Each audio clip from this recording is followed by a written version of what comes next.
Allez, cordial bienvenue à vous tous dans ce programme Touche. Bonjour, bonsoir.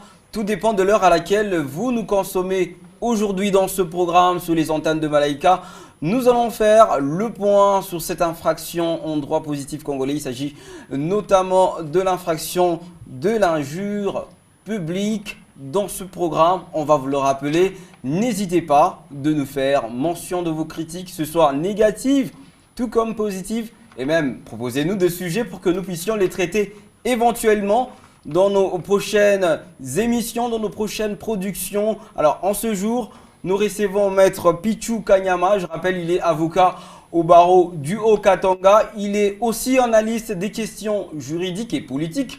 Et donc, nous sommes en train de discuter déjà avec lui aujourd'hui de cette question infractionnelle, injure publique en droit positif congolais. Bonjour Maître, bienvenue. Bonjour Monsieur François. Vous allez bien Maître? Je vais bien. Malgré le confinement, malgré la Covid, comme nous ne cessons de le rappeler, comme nous ne cessons de le rappeler, c'est une situation qui est là, qui vit avec nous. Nous devons nous adapter avec. Ouais. J'ai osé venir avec un cache-nez là. Oui, bon, on l'a fait, question d'être dans le Nord, bien entendu. Ouais. Exactement. Voilà, merci. Alors, je rappelle que vous êtes avocat au barreau du Haut-Katanga et analyste des questions juridiques et politiques. Avec vous, nous allons donc discuter des injures publiques en droit positif congolais. Encore une fois, bonnes conditions en tout cas d'écoute de ce programme sur les antennes de Malaika. On va commencer déjà par cette question définitionnelle. Qu'est-ce que la grand-mère peut comprendre quand on parle de l'injure publique en droit positif congolais? Merci beaucoup encore une fois, Monsieur François, de l'opportunité que vous nous accordez, afin de transmettre le peu de connaissances que nous avons à la population qui nous suit. Il est vrai que souvent nous commettons des infractions et que nous ne nous rendons pas compte que nous sommes vraiment à l'encontre de ce que dit la loi. Alors, pour répondre clairement à votre question, nous allons nous référer à l'article 75, comme disent les Belges, 75 pour le français, du Code pénal livre 2e, qui définit de manière un peu succincte ce que c'est cette infraction. Alors, vous allez me permettre de faire lecture de cette infraction et de donner ce que c'est, quels sont les éléments constitutifs de l'injure. Oui. Alors, quand nous lisons l'infraction de A à Z avec notre ami Boni Chizungu, qui dit ceci: une injure est une qualification méchante, plus ou moins vague, de nature à porter atteinte à l'honneur d'une personne ou à exposer cette personne au mépris du public. Constitue une injure le propos qui sont d'une imputation méchante, susceptible de porter atteinte à l'honneur ou à la considération de la victime de cette infraction. L'injure se consomme par le seul fait d'offenser une personne par des expressions blessantes, même imprécises, outrageantes, par mépris ou invective. Le législateur prévoit des formes de l'injure où nous allons le faire, l'injure publique et l'injure simple. Donc, ça, c'est la définition qui part de certaines jurisprudences que le magistrat Boni Chizungu a bien voulu nous les donner. Mais comme je vous ai dit, c'est expressement l'article 75 du Code pénal livre 2e qui définit l'infraction de l'injure publique. Permettez-nous de revenir sur cette question définitionnelle. Déjà qu'elle nous semble être longue et peut-être la difficulté d'un bon nombre de gens serait de déceler les éléments clés de l'infraction. Alors, nous allons le faire de manière aussi simple que simpliste. Les injures publiques, ce sont de mots blessants.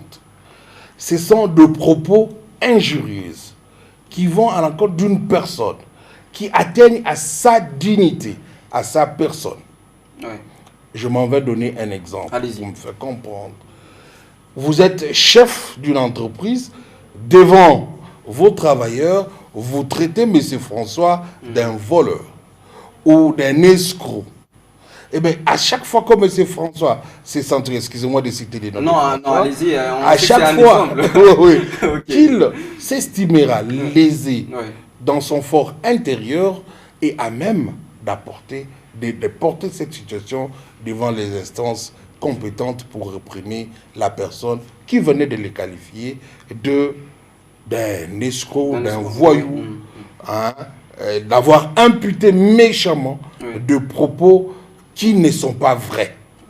Voilà. Ça, c'est de manière tout simplement la plus simple à comprendre. Mais où est-ce que moi j'ai voulu amener cette réflexion? C'est sur la base de cette affectation de la personne qui a été victime de cette injure. C'est juste en soi que l'on remarque que l'on a été blessé. Ce n'est pas forcément que le juge ou le magistrat le saura. Parce qu'il y a diverses expressions, il y a divers mots et on ne sait pas situer où exactement l'affectation peut provenir. Oui, c'est vrai, M. François. Il est aussi difficile de faire aujourd'hui une liste de ce que c'est injure. Injure, ce sont de mots blessants. Si je dis, M. François, vous êtes beau, je ne vous injure pas. Je fais plutôt l'éloge de votre beauté. Mais quand je viens, je vous insulte. M. François, vous êtes trop laid, par exemple. Monsieur François, bon, vous êtes de la race de ceux qui sont quand je vous vois. Donc vous êtes vraiment le vrai prototype de criminel que nous retrouvons à la cité. Mais ce sont des propos blessants. Tout dernièrement, nous avons suivi, pour que nous nous comprenions, au niveau de la télé, la sénatrice Bijungo s'est plainte parce que, semble-t-il, le président du Sénat aurait dit que certains membres de sa famille politique disent que madame n'était pas à la hauteur d'occuper certaines responsabilités. Et elle a mal conçu ça. Voilà. Et de plein droit, elle a saisi l'autorité compétente qui était le procureur pour la Cour constitutionnelle, la Cour de cassation, je crois, et qui a ouvert un dossier, malgré que ces derniers, le président du Sénat, a eu à s'excuser en apportant même de fleurs que nous avons vues. Mais l'action publique demeure jusqu'aujourd'hui parce qu'il y a des invitations qui sont envoyées auprès de monsieur le président du Sénat. Donc ça, c'est un petit exemple pour faire comprendre aux amis qui nous suivent ce que c'est l'injure publique. Exactement. On va rappeler à tout le monde qu'aujourd'hui, dans TOJ, ce programme sur les antennes de Malaika, nous sommes en train de faire le point sur les injures publiques. Des fois, ça semble être anodin, ça semble être un geste ou une parole volatile, alors que ça peut avoir du contenu en justice. Et donc voilà, maître, on va revenir sur les éléments constitutifs de cette infraction. Il est bien connu qu'en droit, pour qu'un acte soit traité comme tel, il faudrait que ça obéisse à un certain nombre d'éléments. Alors, que sont-ils? Oui, il y en a principalement, comme nous le savons, deux, par rapport à l'infraction d'injure publique. Donc, vous devez y avoir l'acte lui-même par lequel la personne incriminée l'a commis, c'est-à-dire les paroles, ou ça peut être dans un écrit. Ça doit être dans un écrit. Pas forcément non. Par la voix de... Non, ça peut être par écrit, mais porté à l'attention du public. Et ça peut être aussi des images enregistrées. Ou des propos où on est en train de tenir des propos à l'encontre d'une personne physique. Donc, qui ait un caractère public. Vous comprenez? Donc, il faudrait qu'il y ait cet acte-là.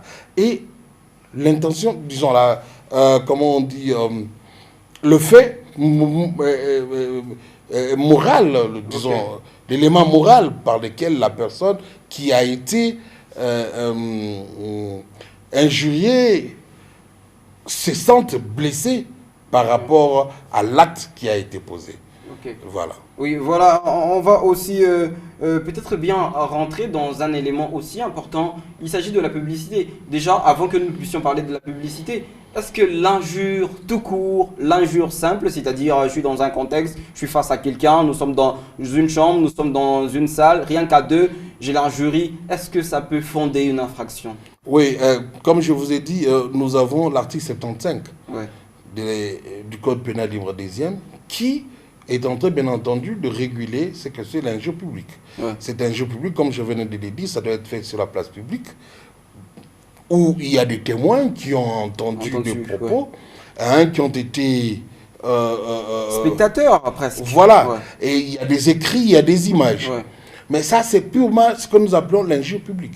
Mais il y a aussi l'injure simple. Là, nous sommes à deux. Nous sommes à deux. Excluons d'abord les téléspectateurs. Voilà, nous excluons les téléspectateurs où il y a deux personnes qui s'élancent des injures. Dans la personne lésée, cette fois-là, l'élément qui est beaucoup plus difficile à démontrer, c'est les caractères injuriés des propos de l'autre. Parce que ce sera ta parole. C'était là d'ailleurs ma question. La parole de celui qui accuse. Parce qu'on a difficile de fois pour les autres de savoir quelle parole a blessé ou pas. Peut-être on le faisait en s'amusant, mais François a mal pris et directement pour lui c'est une injure. C'est comme ça on l'amène à la possession du juge pour qu'ils comprennent cette infraction, disons ces propos-là, ont-ils ou ont vraiment eu la personne qui l'a prononcé avait vraiment l'intention de blesser l'autre. Et même quand vous regardez dans la répression de cette infraction, de l'injure simple, c'est des 8 jours de servitude pénale, tout simplement. Pour le minimum ou Tout simplement, le maximum est de 8 jours. De servitude pénale, bien entendu, avec la peine d'amende. Mais quand vous y allez de l'autre côté, ça c'est l'article 77 du Code pénal, livre 2e, qui est en train de prévoir cette infraction. Mais quand vous allez à 75, et là c'est de 8 jours à 2 mois. Vous voyez, quand même, c'est aggravé. C'est quand même aggravé. Et plus une peine d'amende à la personne qui aura commis de propos injurieux à l'égard de l'autre. Alors maintenant, parlons de la publicité. On rappelle à tous les téléspectateurs que vous pouvez nous faire part plutôt de vos messages, des questions, et prochainement, on pourra trouver une solution à comment vous répondre. Et donc, on va parler de la publicité avec vous, Maître Pichu Kanyama. Je rappelle encore une fois que vous êtes avocat au barreau du Haut-Katanga. La publicité, elle est juste réservée pour le monde présentiel ou même le monde virtuel comme sur Facebook, sur des réseaux sociaux que nous connaissons tous. Est-ce qu'on peut parler aussi de la publicité dans ce genre de contexte? Oui, c'est déjà une... En fait, cette publicité-là, dont on est en train de faire, doit avoir un caractère public, publicité publique. Ça doit être mis à la disposition d'un grand monde. Quand vous publiez sur la page Facebook, vous imaginez combien comment est-ce qu'on les appelle, des followers, des internautes, ils vont visiter votre page. Il y a déjà un caractère publicitaire, voyez-vous. Donc quand vous écrivez, vous vendez ces écrits-là, vous les distribuez, ou même dans un livre. Voilà. Donc aussi longtemps qu'il y aura ces propos-là injuriés là-dedans, ça fait déjà et ça donne à ces propos des caractères publics. Voyez-vous, donc il y a le caractère public qui est là, c'est mis à la disposition du public, et il y a cette publicité où tout le monde peut facilement y aller et entrer en contact avec ses propos. Voilà.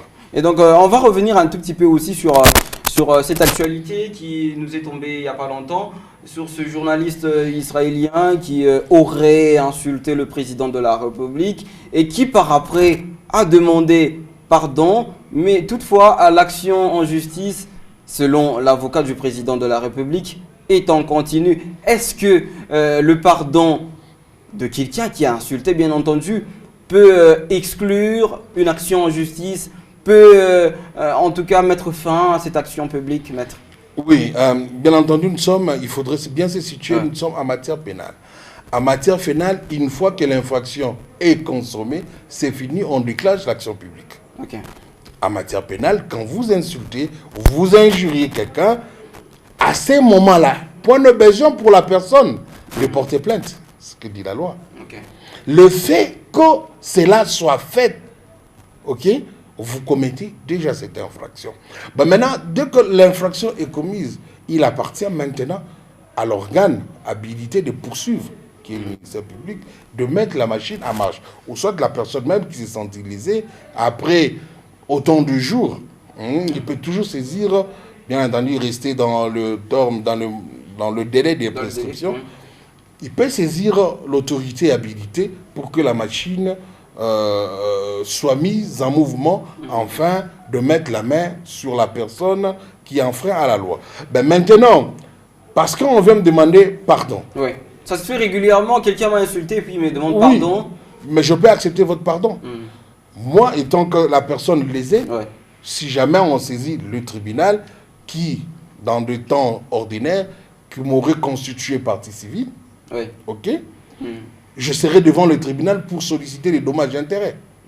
Mais une fois qu'on me demande pardon, et que je pense que ce pardon est sincère, je me rétracte par rapport à ma plainte.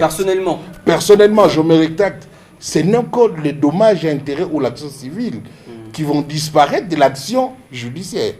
Ben, la principale, que vous avez enfreint la loi de la société dans laquelle vous vivez, sera mise en marche par la personne habilitée qui est le ministère public. Et donc ce ne sera plus la besogne de la personne qui a été affectée par l'insulte, mais plutôt du magistrat. L'exemple le plus éloquent, encore une fois, je vous ai cité l'exemple du Sénat, où la sénatrice a eu à porter plainte, mais les hommes se sont dit, nous pardonnons, nous avons vu des images de fleurs, mais ça n'a pas affaibli le ministère public.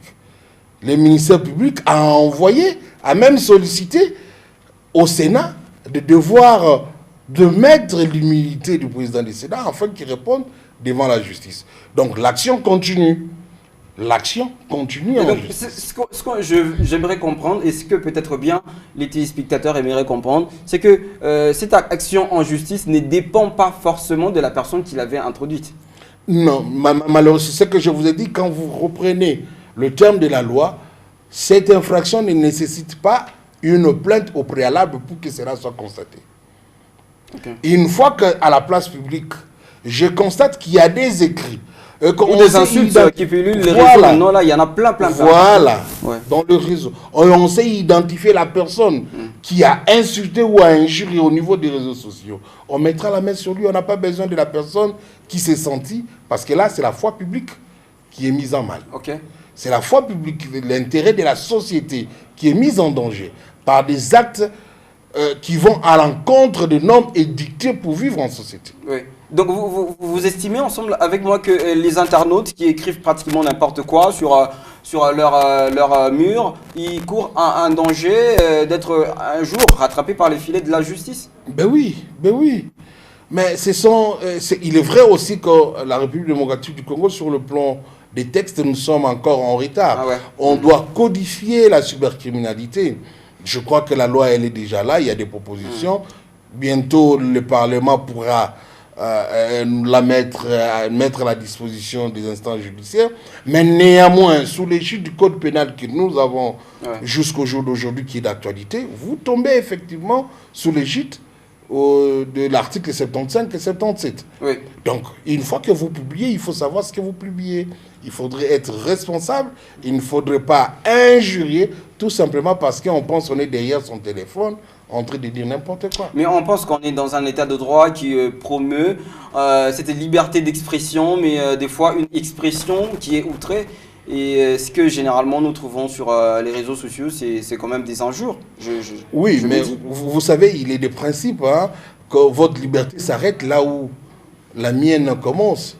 Vous ne pouvez pas venir parce que, au nom de liberté d'expression, venir m'insulter ou injurier la personne dépositaire d'un pouvoir quelconque ou toute autre personne. Parce que tout simplement jouissant de cette liberté constitutionnelle. Donc tout cela est encadré. C'est comme ça, il y a des lois particulières qui encadrent nos actes dans la société. Parce que là, comme je venais de le dire, là où votre liberté s'arrête, le mien commence. Le mien commence par là. Donc vous ne pouvez pas outrepasser votre liberté, sinon nous serons dans les libertinages. Et donc vous constatez que ce sujet est un arc à plusieurs filets. Alors on va essayer de prendre différents aspects par rapport à cette thématique. Aujourd'hui nous parlons des injures publiques en droit positif congolais avec notre réseau des connaissances. Vous le connaissez déjà ensemble, il est avec nous dans ce studio. Alors on va parler un peu de cette communication politique et même de ces différents propos politiques. Aujourd'hui, on semble constater que dans cette expression, dans cette communication politique, on n'est pas strict. On verse très souvent dans les injures, alors qu'on prend cela comme étant normal, comme si c'est l'état de droit qui nous couvre. Oui, malheureusement, loin de moi l'esprit ou l'idée d'être un donneur de leçons. Ouais. Nous les constatons chaque fois quand nous suivons nos émissions politiques. On confond avoir les arguments et avoir l'injure facile à la télé au nom d'une certaine liberté. Donc, sachez-le qu'à chaque fois qu'on aura à enfreindre la loi, à l'occurrence l'article 75 et 77, on sera devant la justice. Parce que dans un débat politique, il me semble qu'on amène les idées pour construire notre République. Parce que vous aviez parlé de l'état du droit. Ouais. L'état du droit, ce n'est pas un fantôme qui naît directement. C'est un processus pour y arriver. Ouais. Et pour ce faire, on doit respecter les textes des lois qui nous régissent. Entre autres, le respect, la dignité, l'honorabilité que nous devons aux autres. Parce que nous avons cette opportunité d'être là, de parler à la population comme nous sommes en train de le faire. Ce n'est pas une occasion de montrer que nous avons, excusez-moi les termes, la grande gueule, que nous devons dire ce que nous pensons. Ouais. Nous devons aller même titiller les aînés, tout en bafouant, parce que les droits, comme nous le savons, a ses sources, parmi lesquelles la coutume, nos us et coutumes, en ne respectant pas les aînés. Donc ça devient l'inversion des valeurs que nous assistons souvent dans nos émissions politiques. Non seulement politiques, beaucoup d'émissions que nous suivons au jour d'aujourd'hui et tous les spectacles que nous avons dans nos réseaux sociaux. Il suffit que la personne s'enferme dans sa chambre et son téléphone, entre d'enregistrer, il pense que le monde tourne autour de lui. Non, mais la loi est là. La loi existe. La loi existe. Ouais. Et nous avons dit, nous sommes au début de ce que nous appelons l'état du droit, où la loi, il me semble, commence à prendre le devant. Ampleur, voilà. Aujourd'hui, je suis sûr et fier du travail qui est en train d'être abattu par le personnel judiciaire dans son ensemble. Oui. Et donc voilà, nous sommes pratiquement à la fin. C'est vrai, on a des petites questions en l'occurrence par rapport à la sanction. Vous y êtes allé avec l'infraction de l'injure simple, mais on aimerait avoir plus de précision par rapport à tout cela qui flirtent sur le réseau internet et qui écrivent n'importe quoi, qui ne savent pas qu'ils sont sur un milieu public et qui sont en train de s'illustrer par un comportement d'injure publique. Quelle serait la sanction pour ces genres de personnes? Non, la sanction, je vous ai dit, elle est prévue au jour d'aujourd'hui par rapport à l'infraction de l'injure publique. C'est l'article 75 du Code pénal, livre 10e, qui dit il reprime de 8 jours à 2 mois de servitude pénale principale, avec des amendes y afférentes, bien entendu. C'est là, il y a des circonstances aggravantes si l'infraction est commise dans des conditions qui aggravent, bien entendu, excusez-moi la tautologie, cette infraction-là. Voyez-vous? Donc on peut aller au-delà. Ça dépend de l'appréciation un tout petit peu du juge? Non, l'appréciation du juge, nous sommes dans le strict. Ok. Il n'y a pas de loi sans peine. Okay. La peine est de 8 à 2 ans. Mais il peut y avoir d'autres éléments qui viendront. Et c'est là que nous allons quitter même de la qualification de cette infraction pour aller à autre chose. Par exemple? Pour aller à autre chose. Hein? Donc, la liberté, comme nous le disons, n'est pas le gage de l'immoralité. Ce n'est pas le gage de battre en pâture tout ce que nous avons appris dans nos maisons et au niveau de l'école où nous sommes allés.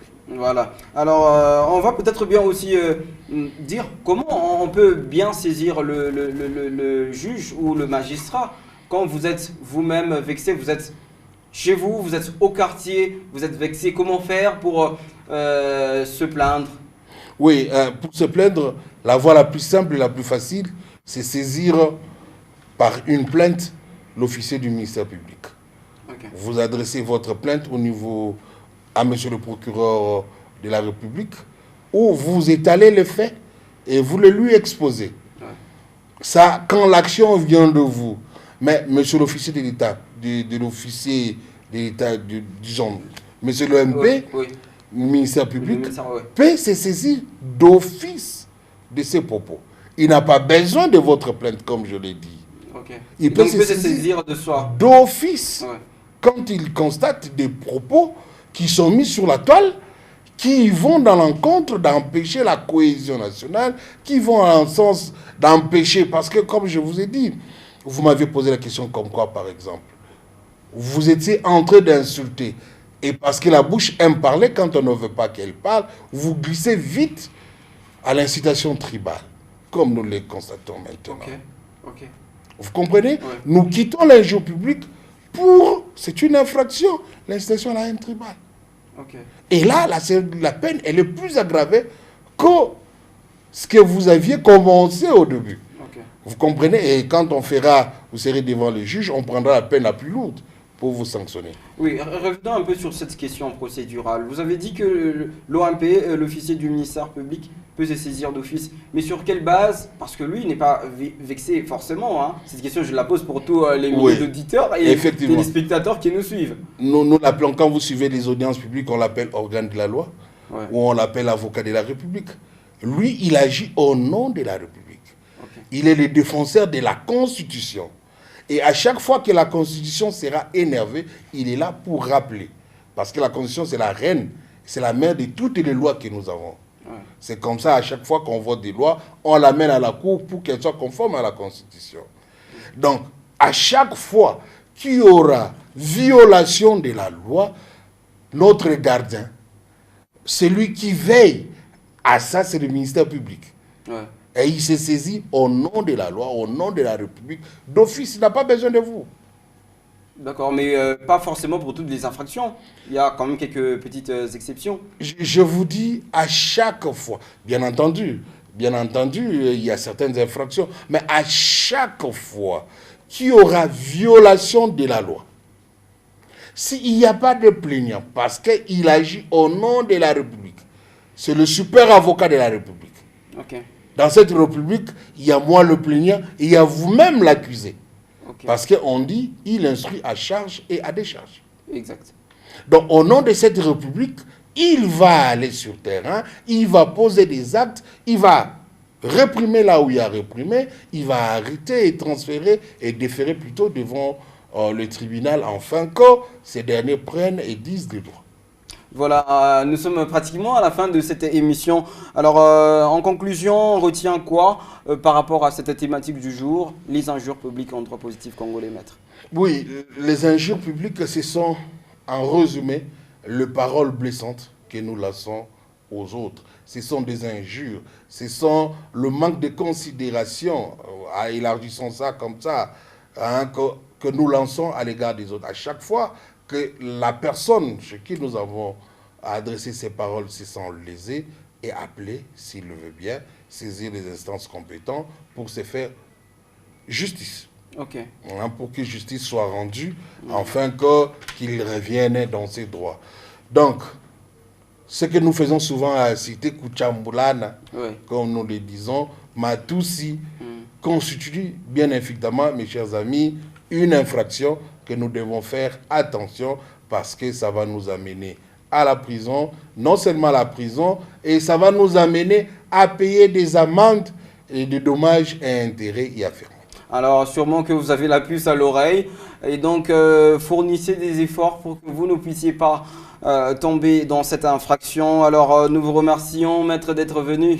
Merci à vous, merci à Malaika, qui pense chaque fois à ma modeste personne pour essayer d'éclairer la population. Voilà, là, c'était maître Pichou Kanyama, il est avocat au barreau du Haut-Katanga, il est analyste des questions juridiques et politiques. Nous avons été honorés de l'accueillir dans ce beau studio de Malaika. Nous vous remercions, vous tous, de nous avoir accordé cette générosité qui vous appartient sur les antennes de Malaika, bien entendu, et dans le cadre de ce programme Tauge. Mais n'hésitez pas de nous proposer des sujets, car les sujets sont beaucoup plus alléchants quand ils viennent de vous. Alors on se retrouve très prochainement sur nos antennes. Ce sera avec le même et réel plaisir. Gardez la pêche chez vous.